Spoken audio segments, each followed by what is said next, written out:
Right. We let them know. Welcome to January 21st, 2026 Hawaii Board of Chiropractic meeting. We're gonna play the short video.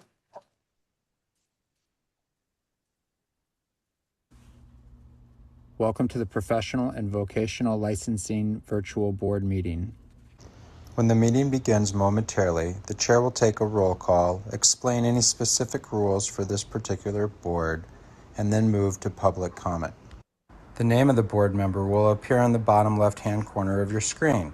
For instance, this is board member Y, and this is board member E.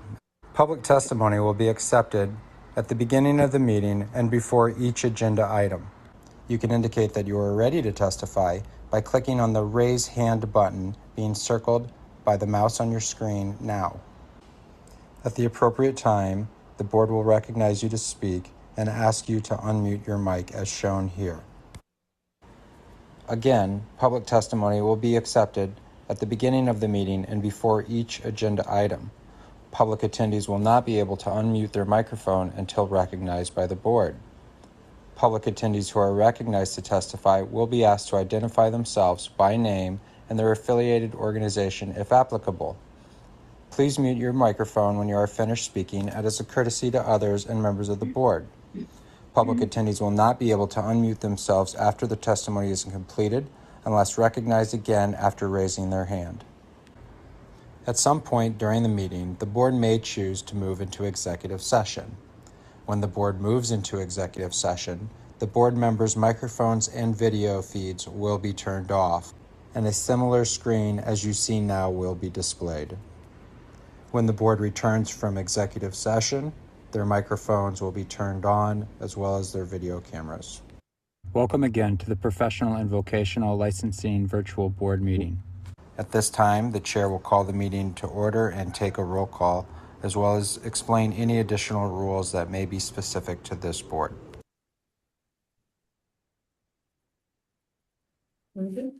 Internet access. To view the meeting and provide live oral testimony, please use the link at the top of the agenda. You will be asked to enter your name. The board requests that you enter your full name, but you may use a pseudonym or other identifier if you wish to remain anonymous. You will also be asked for an email address. You may fill in this field with any entry in an email format.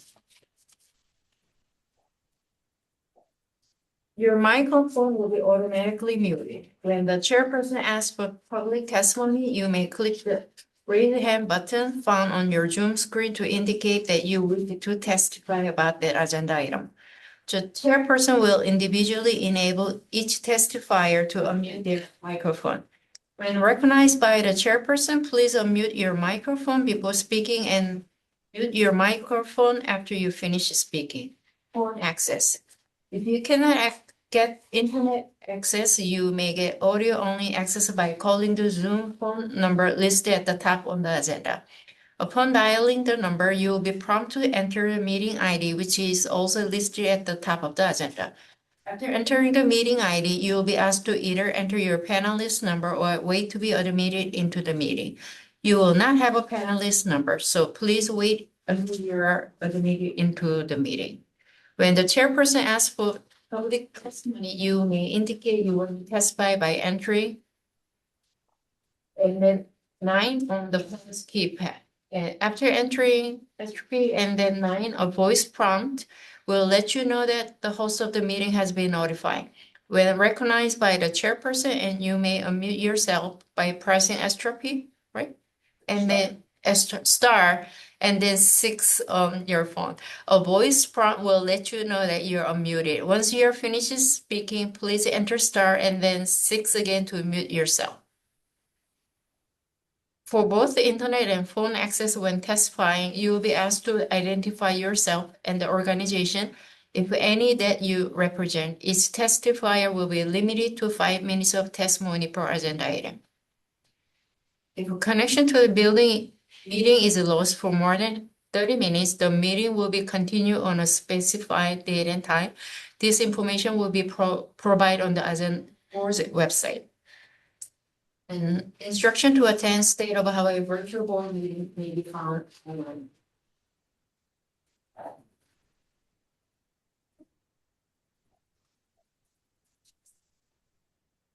So let's start. Dr. Klein, so you're leaving today as a chair in the place of a chair today, so you may start the meeting. All right, so we'll call the meeting to order and do roll. So please confirm that you're here. Dr. Ogawa, Yes, I'm here. Teresa Hernandez, Yes, I'm here. and Jeannie Coloma, Hello, yes, I'm here. and I'm Rachel Klein. Okay, so the first item is to approve the minutes from the September 10th meeting. Does anyone have any comments or requested amendments for the open session minutes? Did everyone have a chance to review them? Okay, No question. okay.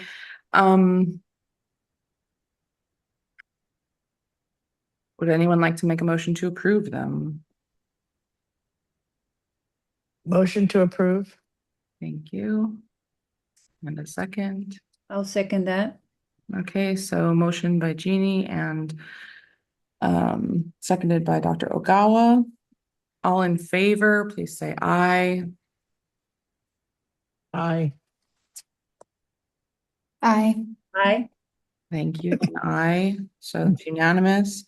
And how about the executive session minutes? Does anyone have comments or requested amendments? Okay, I would hear a motion to approve. I second.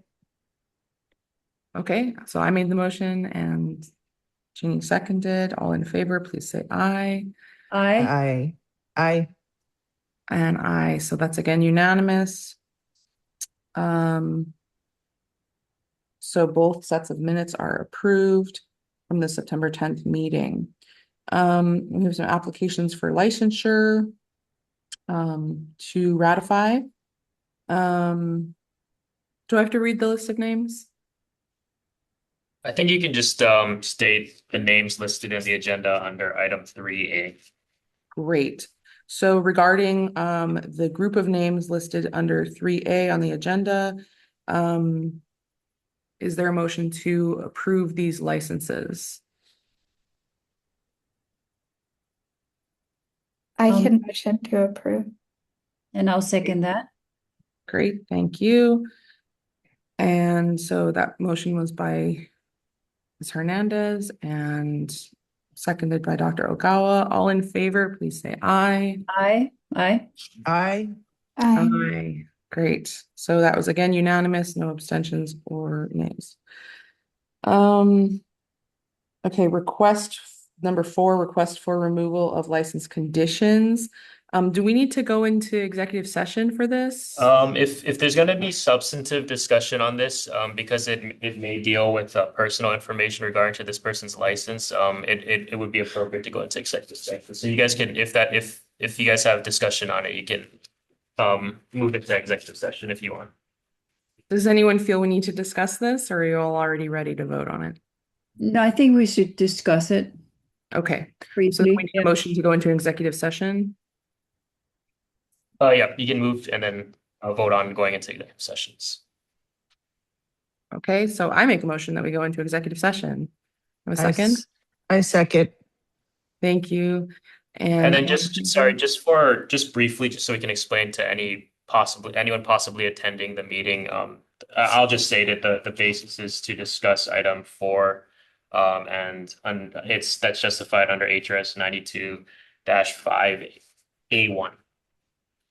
Great, thank you. All in favor of going into executive session? Aye. Aye. And I think Teresa, did you? I did, yeah, Thank you. So that's unanimous. And how do we do that on this format? No problem. Just sit tight. I'm going to move everybody over. If a pop-up comes up on your screen to move to a different room, just click enter, okay? Thank you.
It's gonna be. I was gonna say, I'll probably defer any questions to, because Chris Hahn is actually gonna take this, so he would sign it if there are questions, I'll defer it for. Okay.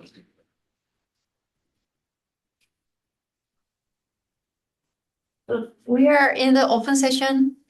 Okay, so we are on agenda item 4A. And so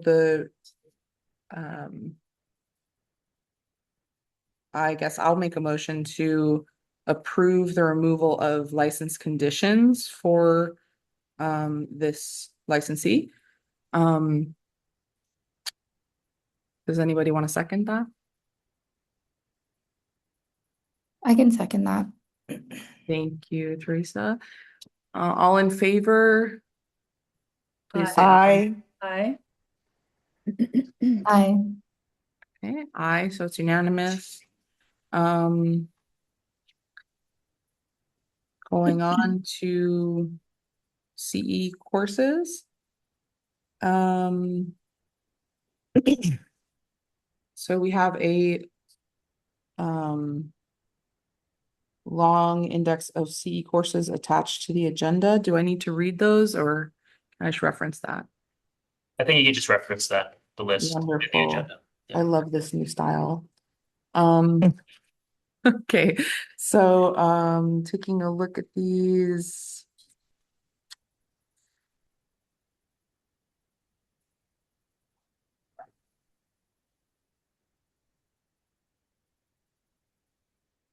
Wow.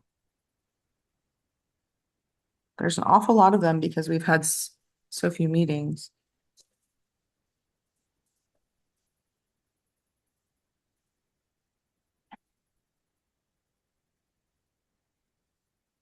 Is there any discussion or does anybody have any questions on any of them?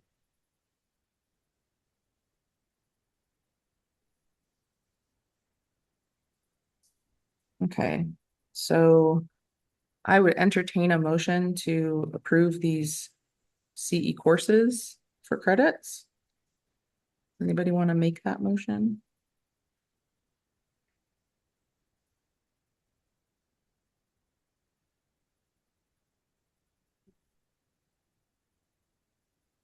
I'll make that motion. Thank you, Dr. Okawa. Any second? I second the motion. Thank you. And all in favor, please say aye. Aye. Aye. Aye. Aye, great, unanimous, thank you. Okay, so confirmation of 2026 legislative liaison. What is that item? Because the legislation gonna be starting soon, so we need appoint a or more person as a, Appoint one of yeah, us. yeah, to- yeah. Okay, Uh-huh. So Okay. anybody can volunteer or recommend someone among board members. Is anybody interested in doing that? That's to attend it in person? Uh, So I believe what typically what PVL boards do is they appoint one or two board members to be available to either discuss amongst the one or two themselves. Like, so I think if there's bills that are introduced that touch on the chiropractic profession or anything like that, that the board needs to take a position on, and if it's in between meetings, the legislative liaisons would discuss an appropriate response or testimony if warranted, and would work with the executive officer to submit written testimony, and I think potentially to be available to testify before the legislature on any of these bills. Yeah. I believe that's what is being contemplated here. Right, and so it's mostly consulting with our executive officer as they prepare testimony, but depending on what the bill is, there could be opportunities to testify Yes. on behalf of the board. And we typically, I believe for sunshine purposes, it's limited to one or two board members, just so that we don't run afoul of sunshine law. Yeah. So is anybody interested in that in particular? Is it like how we have it now where you get notified ahead of time and then you'd have time to prepare? Typically legislative hearings get scheduled with fairly short notice. So it's very possible because they have to prepare testimony that you'd only have, a day or two's notice. But it is mostly consulting rather than testifying. Got it. I wonder if Jean is interested. I think you would be very good at it. I I wouldn't mind doing that, but would I have the background to be able to I mean, it's just a spokesperson for what the board um believes in or supports. Well, right, but it could be also like giving informal board opinion like between meetings, Mm. right? If the executive officer is not sure how to handle a piece of testimony or, what to say about a particular bill. Oh, got it. So, I mean, I have a lot of legislative experience, so I'm happy to be one of the liaisons. That's fine with me. But if anybody's interested in doing it, I'd gladly let someone else do it. How many are you? Is it two that is We required? can have or- one Can I- or two. yeah, one we of- can have two, yeah. Well, I how would- about Jean? How about Jean Coloma and Rachel Klein, Dr. Klein? Yeah, that I would be a second. I'd be Okay. interested in a second. Well, I'm new to here, so my understanding is that when bill is introduced, executive officer gotta submit the testimony, but it's not executive officer's opinion of that bill. So we contact the board, what is the board's opinion on this bill? So based on that information, we draft the summary. If there's any concern, we adding those things, so. I Mm, think mhm. what you mean by board is the liaisons are the ones who. Uh-huh. And then most likely EO is the one going to the legislators and then giving a testimony, and then we do follow up update Yeah. you guys. Yeah. Mm. Do we know if there are any bills introduced or in from, are we in the first year of biennium? Second year, so all those bill died last year will be alive this year. That's my understanding. Yeah. Mhm. I don't know. I don't recall what bills were introduced last year that might have affected chiropractic. Do we have a legislative summary? We have a brand new legislator coordinator this year, so he's working on those items. Okay. Mhm. So I guess, Elise, do you want to make a motion about the appointing the legislative? Yeah, I'll make a motion for the two of you. Mhm. Great. For the record, can you name them, please? Dr. Rachel Klein and Mrs. Jean Coloma. Okay. And any second? I can second that. Thank you. And all in favor, please say aye. I Aye. Aye. Aye, great, that was unanimous. You guys are so good at doing it one at a time. Thank you.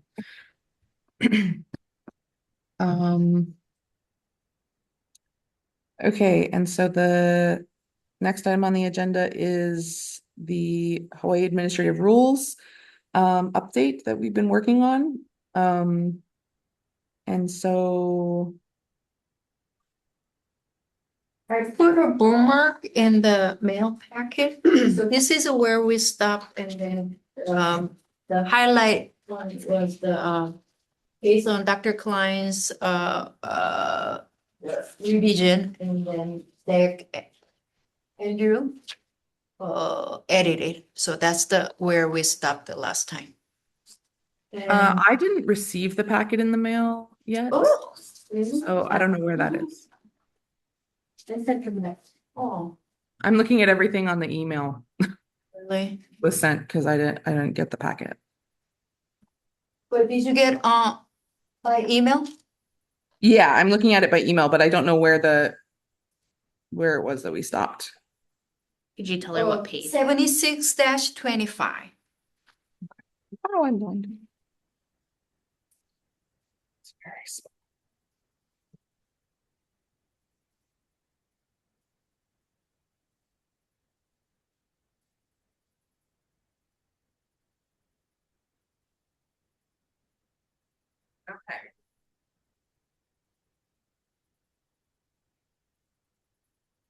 And so we just need to discuss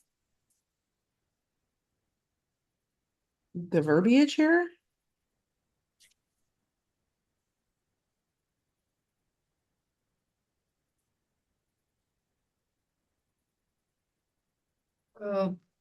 For Let's- FYI, Deck Andrew Kim is no longer with not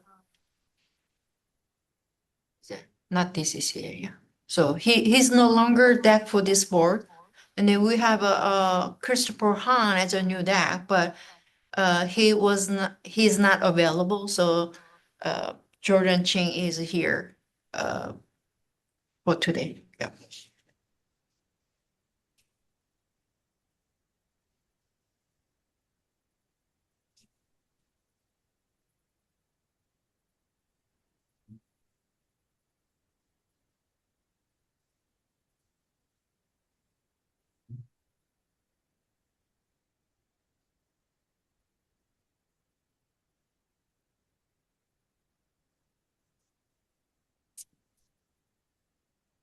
So correct me if I'm wrong, but this section, I'm looking at 1676-41B.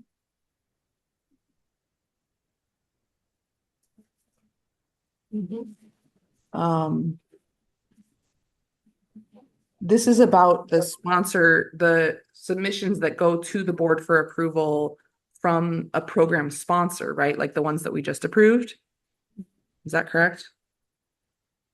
So one of the issues that I've been bringing up about these is that I think there needs to be a limit to the number of credits that people can apply for all at once. You know, when they submit these enormous packets for like 100+ credits, you know, they're not paying the board anymore for the what do you call, like, the administrative work of going through the detailed packets, and the fees for this are really, really low. And the board has suggested previously that they be raised, but Right. we don't have the authority to raise them. But what we do have the authority to do is limit how many credits people can apply for at once. And I think that maybe is something that we should consider. And I guess I'm wondering if that's something that we should put into the rules, or if that's something that we can just change on our application. Like, is that actually a rules change, or is that just something we can do as like a board thing?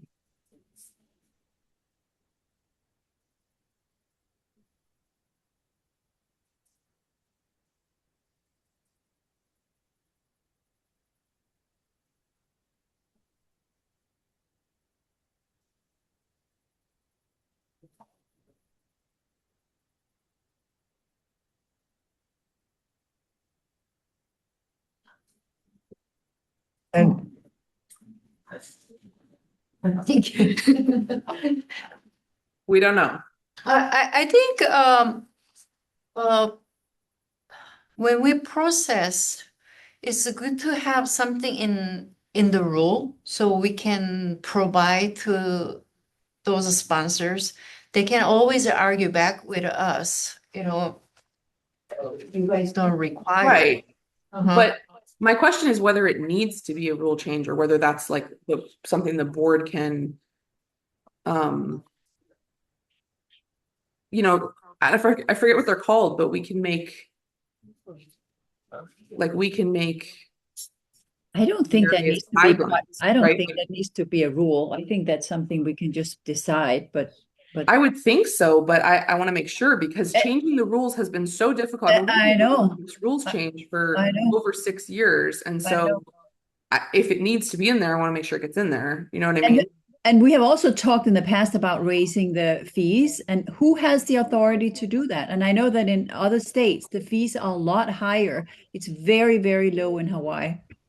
Well, I mean, my understanding is that our board doesn't have the authority to do that because everything's under the DCCA. So it's a whole DCCA change. It's not just our board. Right. And so, but in a lot of other states, individual boards manage their own budgets, right? And so they can charge more for particular services like Right. that because their board budget is separate from the whole organization, where like here it's the whole DCCA has one budget, right? Right. Right. But like I think it's a major issue because like we're having extreme staffing issues that are I know. kneecapping our ability to function as a board. And like one of the reasons is because there's not enough funding, and it's because we charge $25 for 112 credits, Right. which must Right. take somebody, a lot of hours to do. And we hardly have any meetings, and and it's very hard for us even to be compensated for the meetings. So it just seems something is not working well.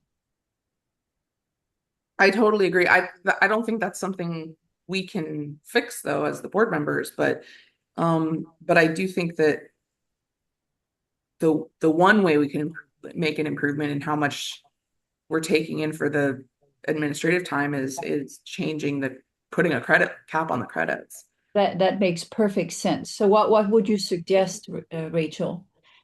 How many hours? Like 6 hours? Oh, I was thinking like 25 or something. 25. Oh, okay. Because then someone could apply for a whole weekend seminar, for example. Right, That's right. 15 or 20 hours.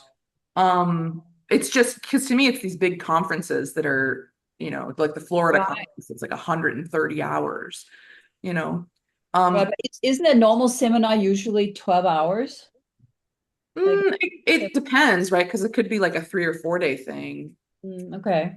right? And be like something like 25. Yeah, so we could max it. We could do a max of 25 hours.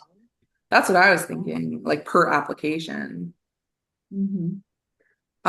But regardless, do we know if that needs to be a rules change or if that can be a board guideline? I think generally it's like if you're gonna impose requirement, and sorry, I know that Young kind of qualified this. I'm not the deputy assigned to the chiropractor board, so the new deputy who will take over it's gonna be subject to whatever changes are gonna be subject to his review. So I don't want to speak out of turn, but from what I'm hearing, if you're going to impose like I guess a cap, if what I'm hearing of approved credits, there should be some kind of administrative backing. It can't be just, oh, this is just I don't think it's something you can just put on a form if there's not some kind of rule that kind of sets a cap for that. It should be reflected in the rules.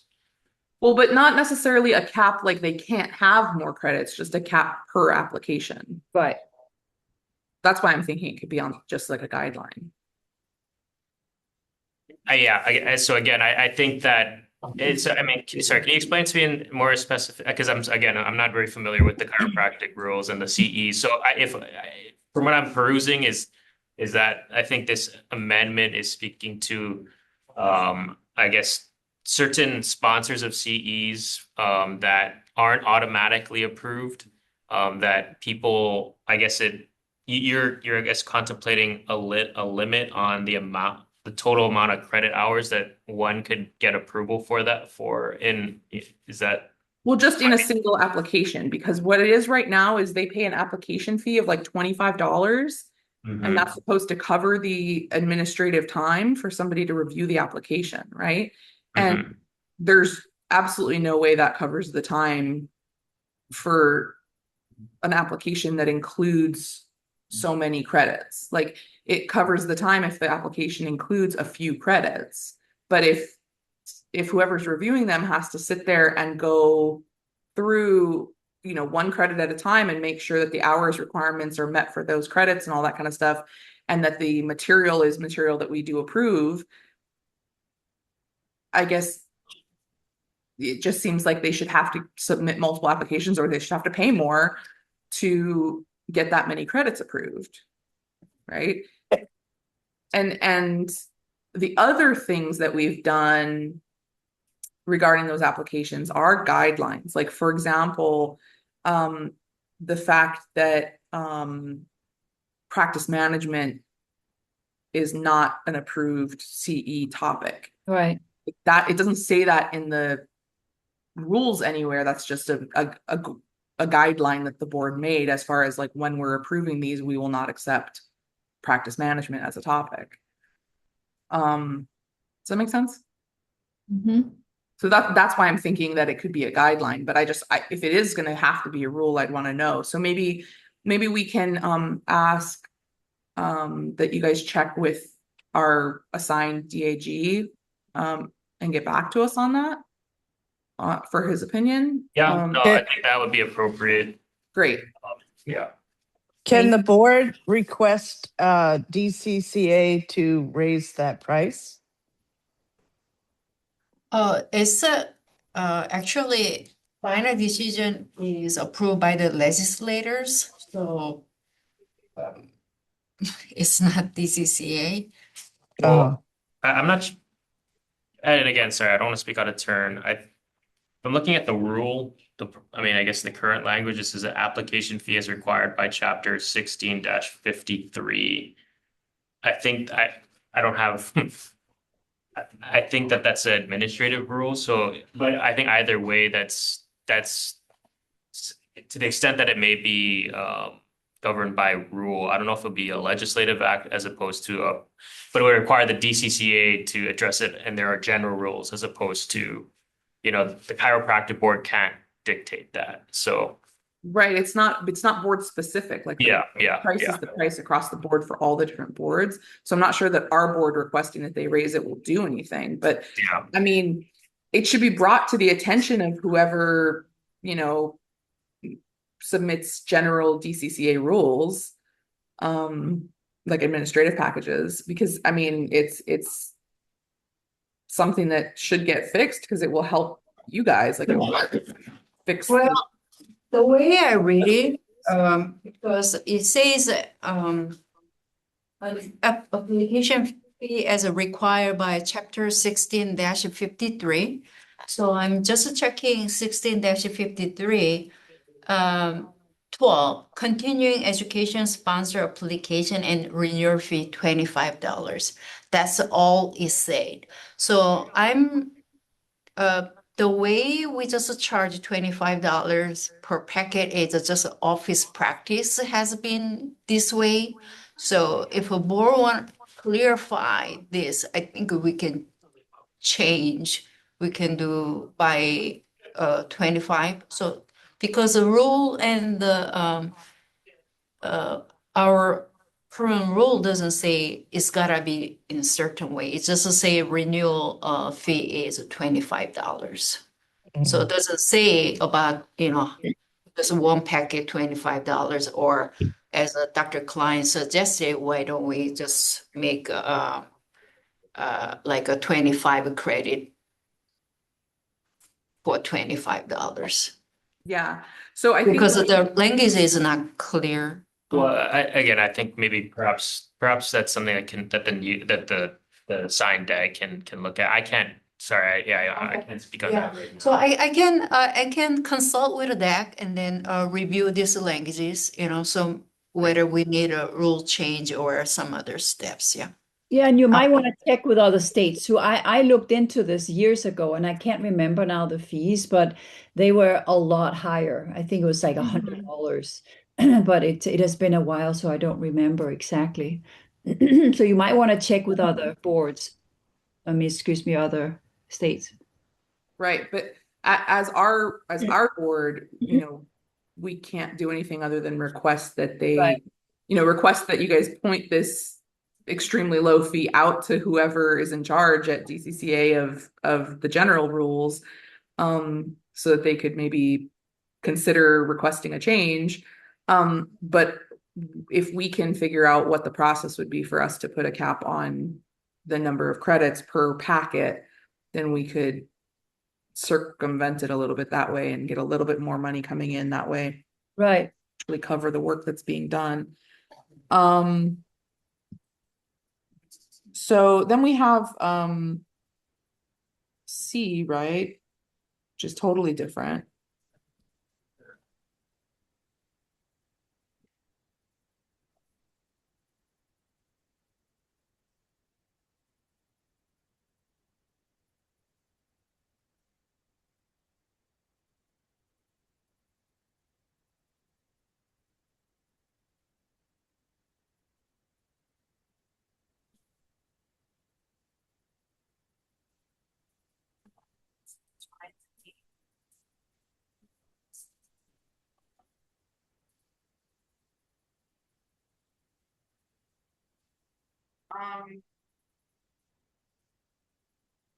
It's unclear to me because these are in the same section. For item C,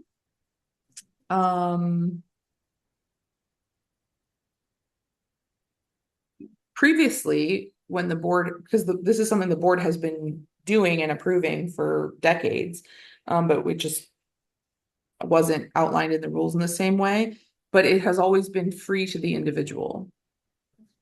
Because it's a board request, not a,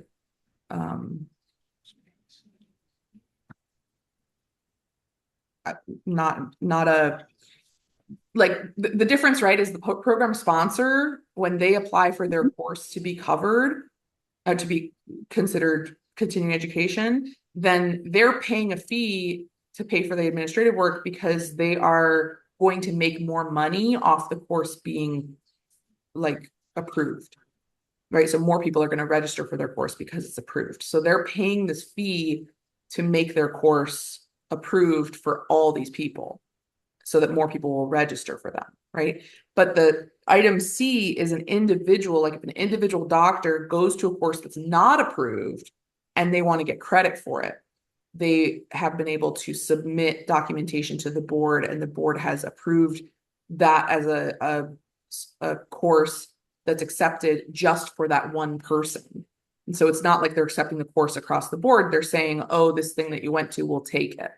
So that has always been free to the doctor because the doctor has already paid to go to the course, right? And so I think it should remain free.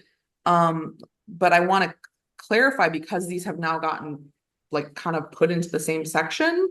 And the very next item, like D, says a program sponsor agreement, documentary information, and application fee shall be provided. So it's like it kind of is sandwiched in between these two things that relate to each other.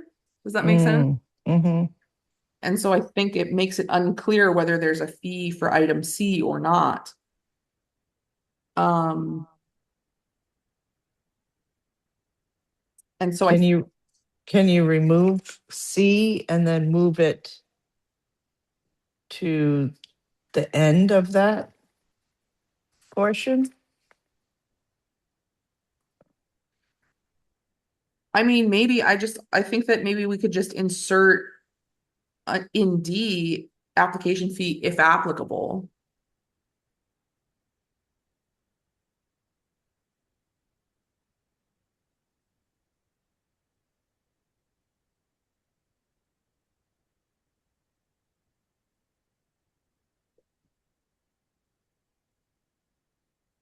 After the date of the program. Yeah, because you used to have to apply at least 45 days in advance, which was problematic.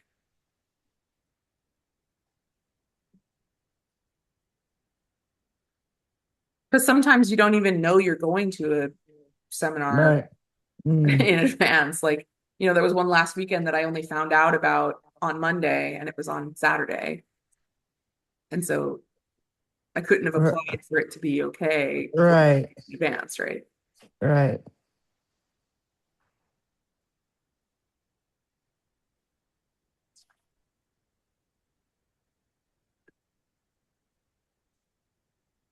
I mean, if you leave it as application fee, if it's applicable, then of course that kind of leaves it open to whatever the application fee at the moment is, they'd have to pay it.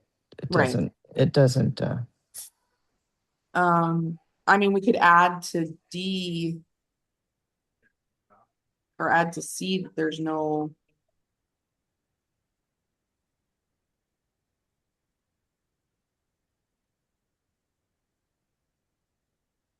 I don't know, like maybe C can be worded in such a way where it's may submit to the board.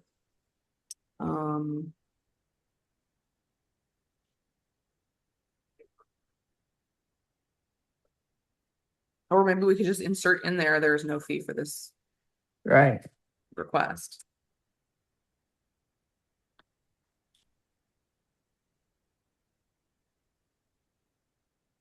Well, and I don't know, maybe you're right though about moving it because it's under. Oh, wait. Sorry, no, it's not. What's A? Yeah, because you're talking about program sponsors, and then you're right, all of a sudden you have this individual licensee line. And then you go back to program sponsor agreements.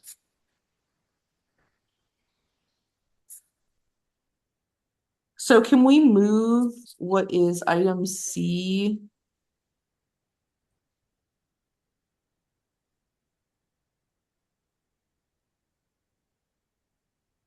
Down like under what's currently F?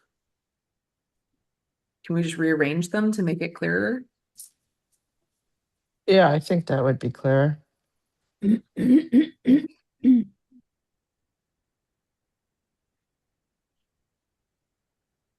That's something, yeah, no, I mean, I can relay that to the assigned day. So reorganize it that way. I don't see anything. I hear what you guys are saying, that it kind of is, the placement is confusing because it's in between discussion on sponsors and then as opposed to individual requests. But I guess that can be relayed to the deputy to revise it for the next round. Yeah, and I even think that some of the specific stuff that's about this program sponsor agreements could get like another indentation and be part of the whole thing about program sponsor agreements. So that it's clear that they apply to that. So instead of putting like subsection, instead of adding a new subsection D, just having it as an indent under B. Having what's currently D and E and F could go under B. Yeah, as like it. So because As there's subject. currently under B, there's the paragraphs 1 and 2 under B. Yeah. So are you suggesting to just add D, E, and F as 3, Yes. as 3, 4, 5 respectively? Yeah. Because they really apply to that item.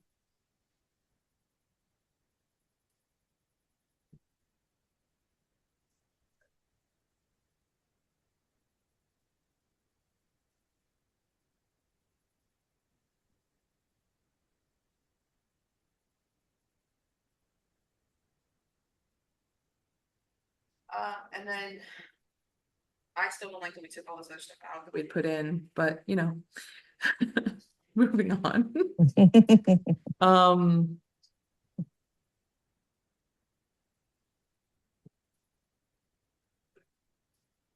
Well, we put all that stuff in 2 different places, 2 different times, and then took it all back out.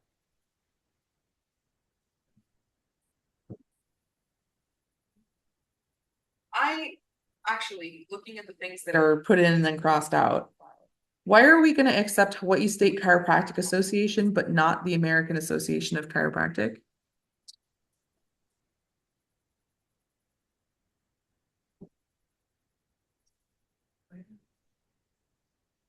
You remember? The logic was there.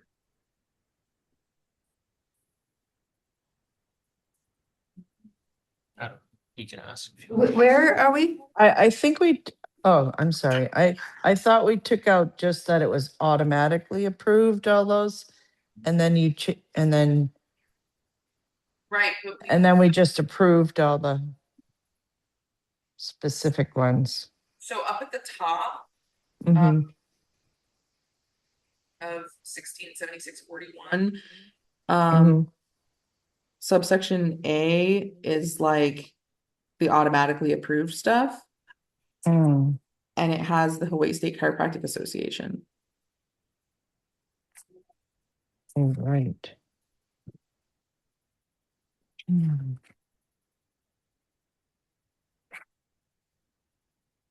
And I'm not even sure why it needs it because that falls under number 2.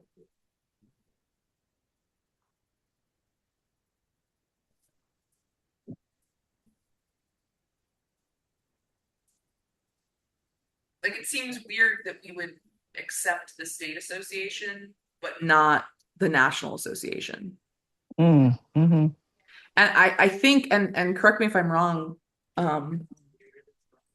Elise, but I think that it had something to do with the conversation of ACA or ICA. Yes, that's what it was. So, but it's But still I don't weird. remember. I don't remember now what it was, but I do remember but that we did not want ICA. Well, right. And so I think that the discussion was, well, if we put in the ACA, are we going to have to put in the ICA? Right, there was something like that. I wish we had Dr. Pleiss here, because he would know. Yeah, I remember, but it has been so long.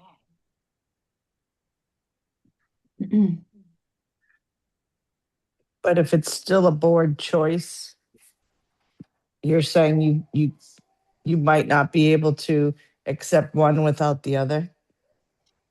Well, it's just that it's not like if we write this, then it's going to just pass the way we write it. You know, like this has to go through approval. And so Mm. I think we didn't want to have people, because it'll have comment and stuff. So we didn't want people to comment that the ICA should be added. But was there something about that ICA has a lot of Well, they have a lot of stuff that we wouldn't accept. right. That's yeah, I was trying to say it, Yeah. I mean, Yeah. so like we don't take them broad pre-approval the way Right. we would for the ACA. Right. I just think it's weird. I mean, it's fine. I just think it's bizarre. I mean, I question broadly approving the HSCA, honestly, at this point. But it's fine. Okay, the next. I think, yeah, oh, sorry. I think because you're automatically approving it, you should stay safe. So it sounds like the two of you are saying that Hawaii State Chiropractic Association is the safest automatic approval, and the other ones are not. I think the ACA That's what it is the sounds safest like. automatic approval, personally, but the issue is that there's two national associations, and one of them we would not automatically approve. Like we'd have to review what they're doing, because they offer a lot of material that's not things we would approve of. Right.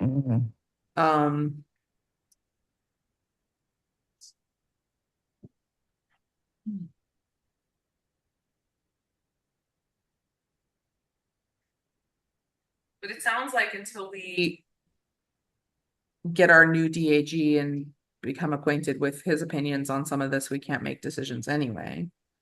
Yeah. We really need to say automatically there. Can we just say, okay, Yes. really? Okay. Yes. Because yeah.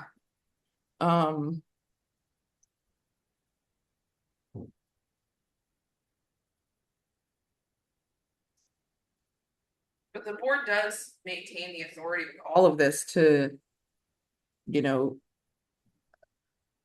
to audit courses and like go check up and make sure that it's something that we're okay with. And I'm looking at number 2, all nonprofit state recognized chiropractic association. Is there any definition for nonprofit here? Because I don't know, is it IRS tax code based nonprofit? Yeah, that's Okay. what nonprofit is intended to be. Okay. Because a lot of times they can just say, we are nonprofit, so. Well, there's a difference between nonprofit and not-for-profit. They're not allowed to say they're nonprofit unless they're a registered nonprofit with the IRS. Should we say that here, for some people, to avoid argument, IRS, code?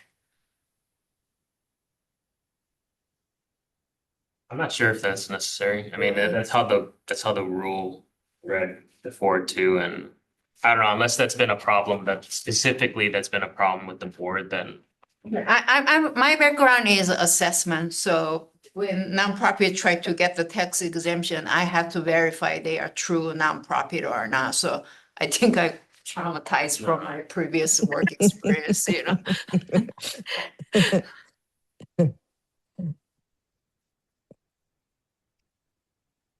Okay, we can go to the next one. Just 44. Does anybody have discussion about that one? Sorry, which one? 1676-44 on page 28. I guess we're inserting consider approval of the education program for renewal. I can't hear you. It says we're inserting the words consider the approval of the continuing education program or renewal of into this.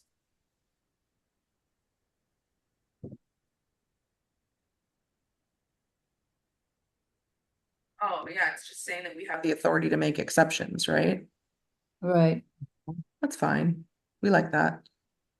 We don't have authority to do very much, so it's nice to have a little. Um,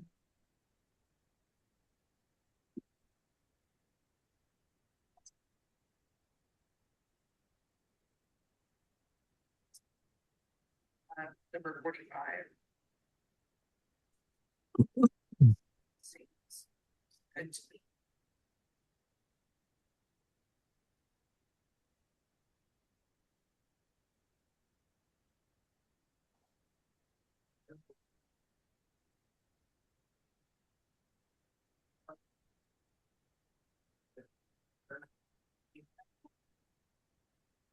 That one looks good.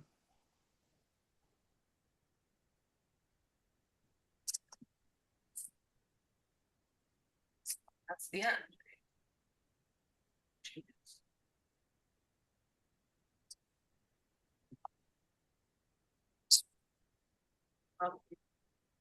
So this was something that I was supposed to be working on with previous DAG. So maybe when our new person gets up to speed, he could contact me before the next board meeting so we can finalize all the verbiage that we were trying to work on before the next meeting, and maybe we can actually like approve it to be submitted. yeah, that sounds appropriate, I think. If there's more revisions that you want to make, perhaps, yeah, I think Christopher Hahn is going to be, yeah. There were just like a couple little verbiage changes Okay, that we talked, like a couple little language changes that we talked about that were, you know, non-substantive, but like the board discussed at length. okay, yeah. For various reasons. But I would really like to be able to actually vote on this and move it forward because we've been working on this for like 6 or 7 years and really like to be done with this.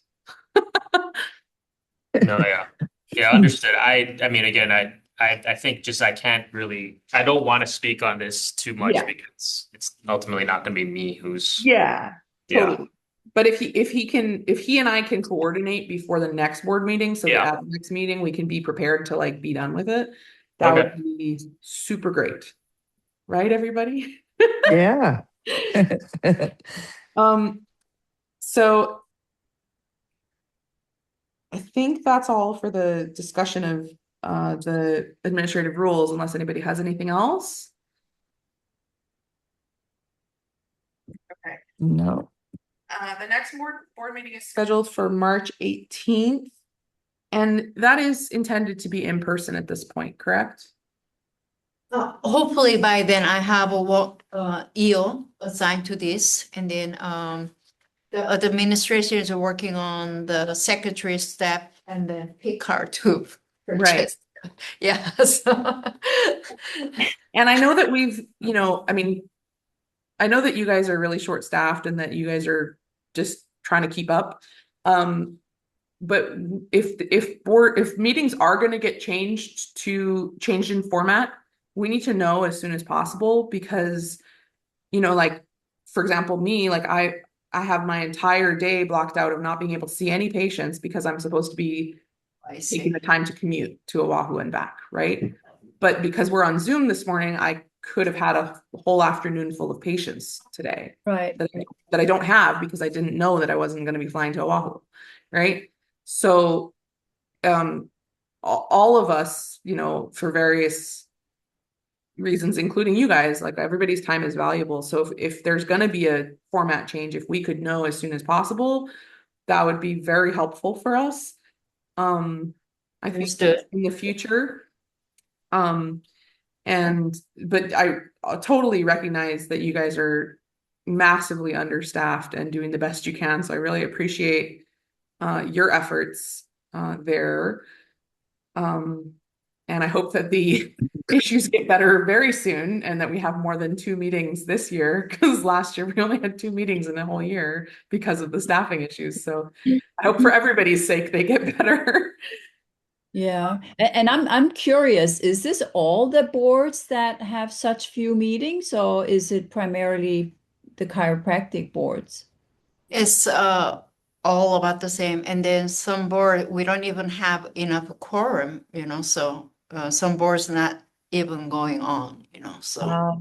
thank you. We appreciate your participation too in that sense.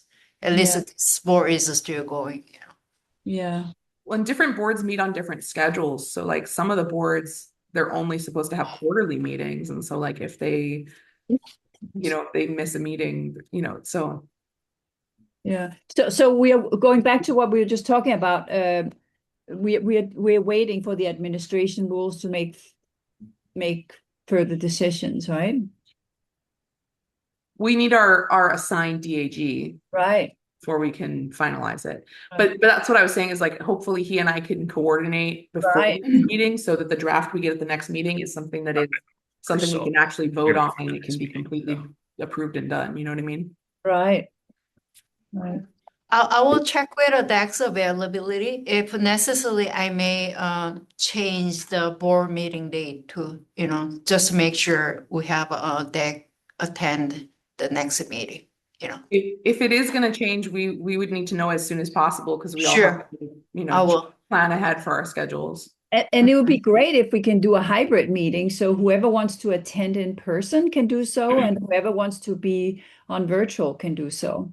Yes, well, I will. Yeah, I will arrange it as a hybrid.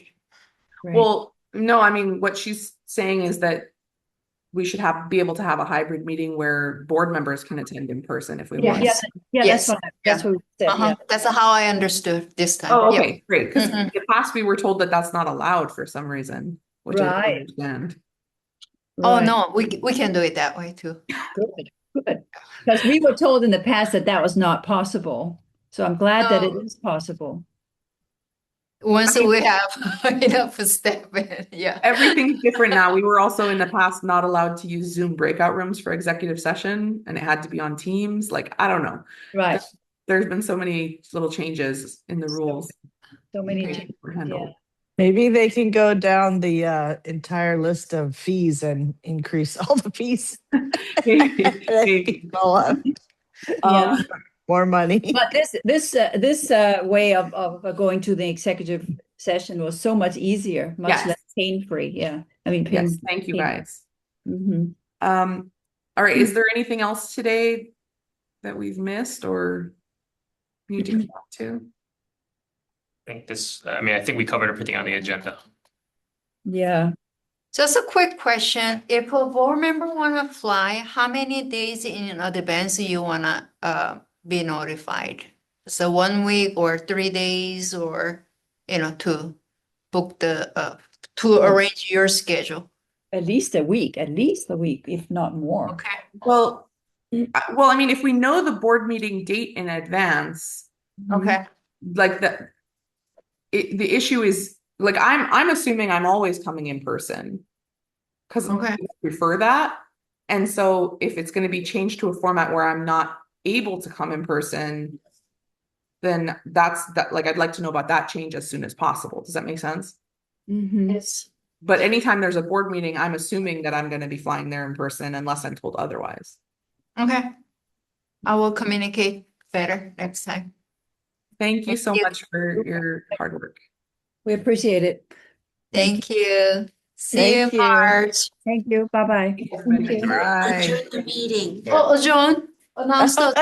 I think she did Do earlier. you want to adjourn the meeting just so that? Sure. Yeah. Oh, formally adjourned. Motion to adjourn. Anybody want a second? You don't need it doesn't require a Great. motion.